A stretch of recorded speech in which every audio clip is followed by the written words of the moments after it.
Okay, let's start. My name is Kiper.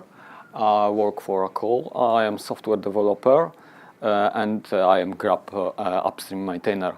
Earlier I was working on memory hot plug, Zen balloon driver, and also I was doing some kexec work. Currently I'm also reviewing some kexec and secure boot related work in Oracle. Today I would like to tell some things about my current work, which focuses around UEFI Secure Boot, Shim, and Zen itself.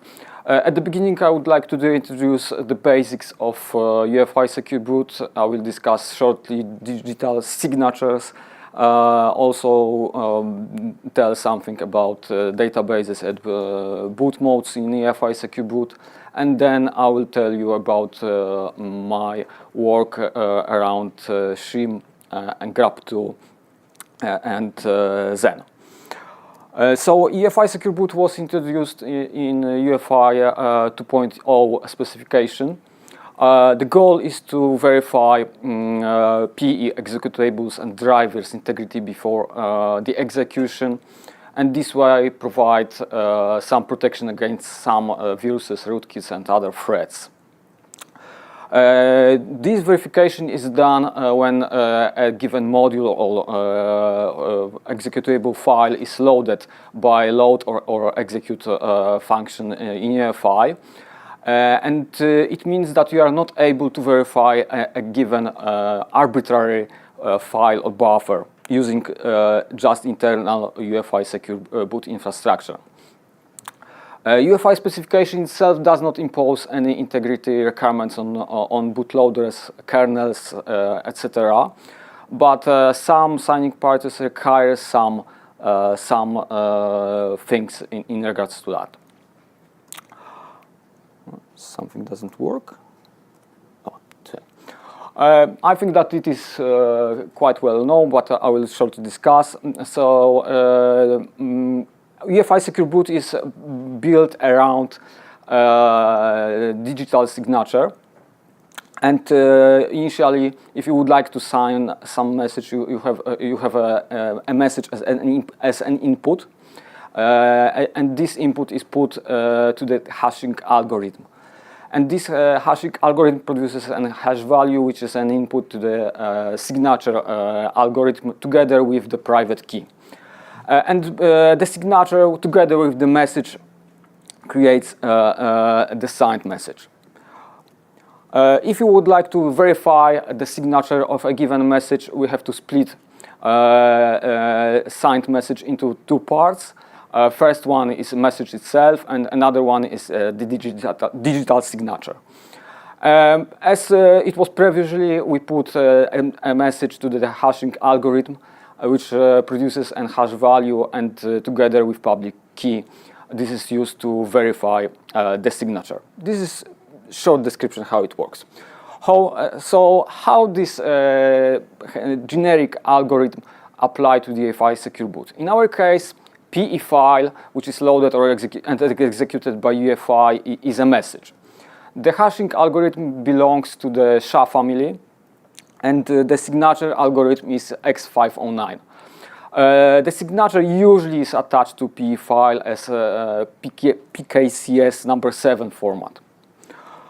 It is quite easy to extract this signature from PE file. At the beginning, you have of PE file, you have a PE header, which consists of different members, and one of these members is called optional data directory. Optional data directory, and it contains pointers to various structures. Not all of them are used currently. In our interest is in position number 5, which contains pointer to certificate table. And as I said, it is quite easy to identify the signature. You just can use a simple commands which are available in every Linux distribution.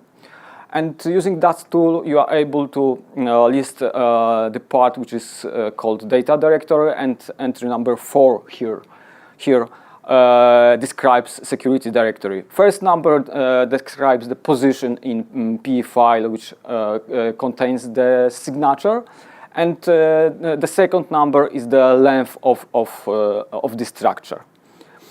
And the structure is quite small. At first it contains length of this structure, the revision number, and a certificate type. And after that there is an array which contains the signature itself. As you can see, it is quite easy to extract this signature using just DDE and OpenSSL. So this way you are able to verify is it correct or not. Also, I would like to just discuss shortly basic databases. Platform key establishes the relationship between platform owner and platform firmware. And this means that platform owner should enroll the public key half into the platform firmware. This way, the platform owner is able to control the key exchange key. PK should be stored in non-volatile storage, which is tamper and delete resistant. Key exchange key establishes the trust relationship between operating system and platform firmware, which means that using this key you are able to control all databases which are used to verify signatures of PE file. And well-known databases, DB, DBX. DB contains the list of authorized signatures, usually certificates. Also, it may contain the hashes itself. And DBX, it contains the list of forbidden signatures, also hashes and certificates. Less common databases are timestamp and recovery. All of them should be stored in tamper-resistant non-volatile storage. If you would like to test UEFI Secure Boot during development or something like that, it doesn't mean that you have to fill all these databases using different certificates. You can put the same certificate in PK, KEK, and DB, and it works. Of course, if you would like to prepare production platform, then you have to introduce the policy how these keys should be controlled and managed. And Microsoft provides nice description how it should be done and considers different cases. So it is very interesting to find these documents. Basic boot modes. Initially, platform is put in setup mode. This is the mode in which the signatures are not verified. You can switch easily to audit mode. In this mode, verification is executed, but results of this verification is put in special log. This way you are able to check if all certificates are correct in all databases. If everything works, you are able to switch to the safest mode, which is called deployed mode. The UEFI specification does not say how to go back to the setup mode from deployed mode using standard mechanism or something like that. Every platform provides own means to reset a platform back to setup mode. Okay, UEFI Secure Boot itself looks nice, but this, especially at the beginning, sparked some problems, some discussion, especially in open source community. The problem was that especially initially, all PE applications, driver, bootloaders, kernel could be signed by Microsoft itself, by one entity. So it means that every kernel which can run on a given platform should be signed by Microsoft and verified by them. To solve that problem, various solutions which will discuss later were proposed. This situation changes a bit because more and more vendors provide own platforms with own keys. For example, Oracle produces some machines with own keys. This doesn't solve problem at all, but it is kind of solution. The signing process is quite cumbersome and lengthy. And as I said at the beginning, you are not able to use the UEFI infrastructure to verify an arbitrary file or buffer. This is not possible. And as I said earlier, UEFI Secure Boot is tied to X509 public key infrastructure. This means that you are not able to use other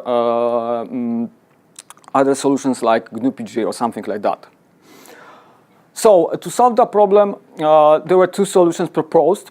One is very well known, currently available in I suppose that in all major Linux distributions. It is called Shim.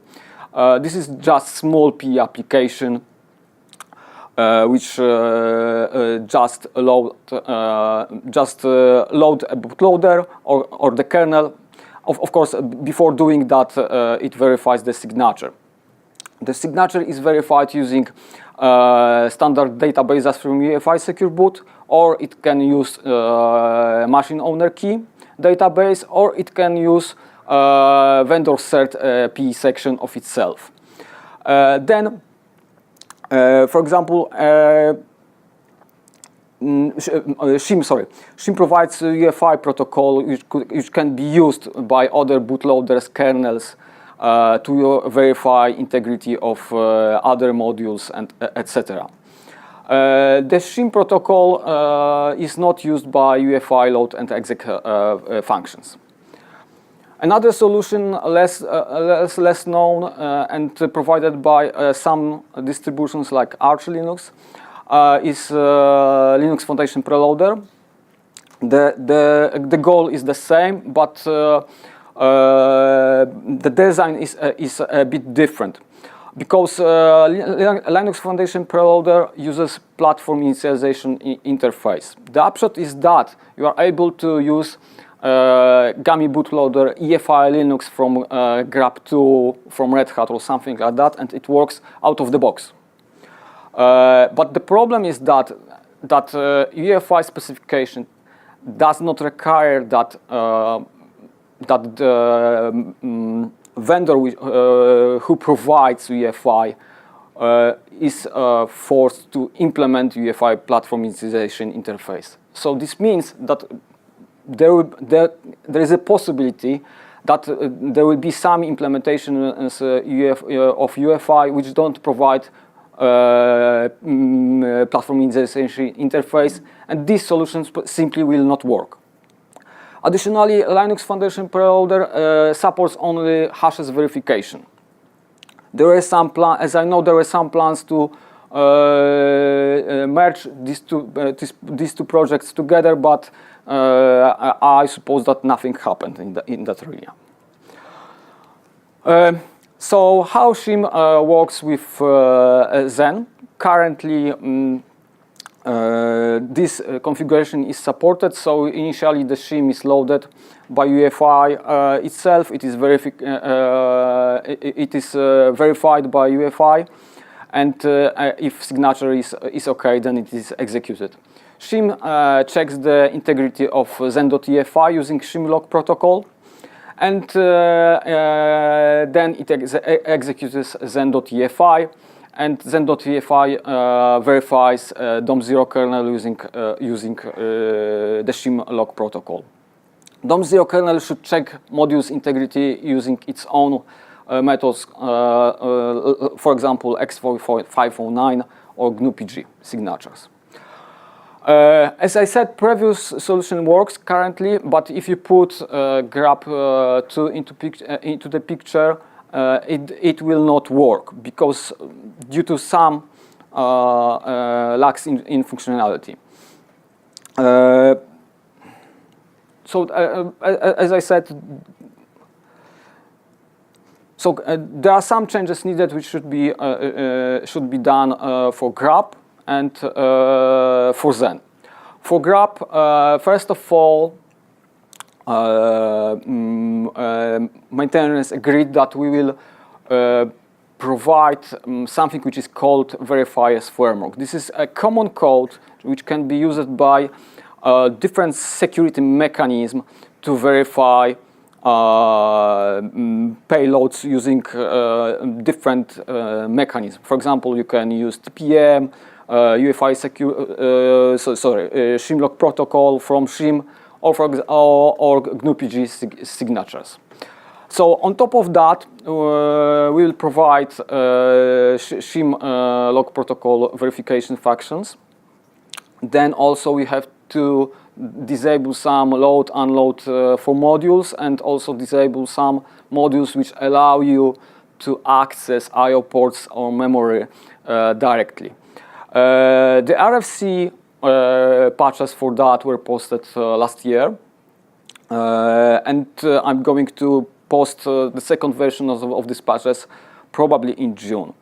It should be noted that currently existing implementation which uses Shim in grep2, for example, in Red Hat or Fedora, doesn't depend on verifiers framework. As I said earlier, there are some changes needed for Zen. We have to provide some additional information in multi-boot and multi-boot protocol structures. We also have to change build method for PE header. Currently, PE file is built using just normal linker. We have to move to we have to build this PE header manually. Recently, it was discussed on the Zen devel list, and it was decided that we will do that in C file. Initially, I did that in assembler, but some guys think that it is unreadable, so they tend to say that C is more readable. Okay. We also have to extract some Shimlock verification functions from Zen code to separate function. So we also have to change some relocation methods for the initial page table entries and generate zen.vfi using object copy directly from ZenSims. Also, the patches were posted last year. As I said earlier, we discussed in general, as I saw, idea is accepted, but we discussed some details how to do some things. I suppose that I will post the patches for this also in June. So what are the gains? First of all, it will be possible to load an zen.efi using three boot protocols: EFI loader, and multi-boot to protocol. I thought initially that we will be able to drop zen or zen.gz. It is simply ELF file, but after meltdown, it seems to me that it will be not possible in near future, because currently PVH Shim, as I remember, depends on ELF. To load Zen. So we will have still together two files into format, one ELF and one PE. Crash dumps generated by z.efi can be analyzed by crash tool. Currently, it is not possible due to different memory layouts of PE file and ELF file. And also we will have simple code, and the build mechanism will be simplified. And we will also no longer depend on specific features of binutils. And at the end, I would like to show you how to do some manual testing of UEFI Secure Boot. First of all, you have to install some basic packages from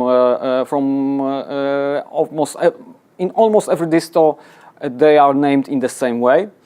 After that, you have to move signed Shim to the UEFI system partition. Of course, you have to build your UEFI, bootloader, kernel, etc., etc. After that, you have to create a certificate to sign binaries. As I said, all databases PK, KEK, and DB can be filled with one certificate, and for testing it is sufficient. And of course, we have to import the public key half into mock database, assign your in this case grab bootloader, and to move this signed binary to the UEFI system partition. And after that, you have to reboot your machine, enroll the public key into mock database, enable a UEFI Secure Boot, and it should work without any issue. Some documentation, of course, UEFI site. It is worth mentioning Matthew Garrett site, which compares Linux Foundation PreLoader with Shim and discuss them in details, and some documentation referencing to PKCS, RSA, sorry, etc.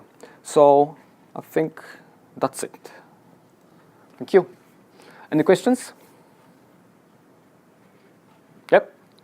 What's the motivation for staying with the Xbox 509 rather than moving to a more open, more common? I think that this question should be directed to UEFI guys who prepared the specification. But at this point, couldn't Grub do PGP there? It can, of course, I misunderstood. It can, and it is implemented currently. So you can, after loading grub, you can use PGP. It's possible currently. It works.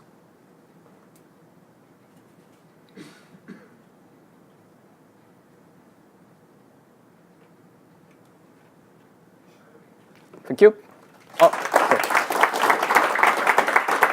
One more question. Yeah, you had the grub slide with the verify framework and then some other work. I didn't quite catch whether the rest of that stuff is to be implemented or it's part of these patches. Verify's framework currently is available in grub Git 3, and the patch which I posted implements Shimlock protocol verification function. And does it also do these disabling pieces? Currently, no. I would like to discuss this because I'm not sure how to do that and what exactly should be disabled. So first of all, I would like to discuss this. For sure, I will repost these patches with some new things, and I hope that we will be able to discuss all of them.